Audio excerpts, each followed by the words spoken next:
સુરત શહેર પોલીસનું string operation હાથ ધરવામાં આવ્યું। 100થી વધુ બાંગ્લાદેશીઓને ડિટેઇન કરાયા।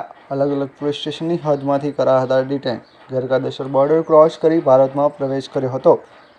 પશ્ચિમ બંગાળ બોર્ડરમાં પ્રવેશી ગયા હતા। હાવડા પોલીસ પહોંચી સુરત આવ્યા હોવાની વાત જાણવા મળી હતી।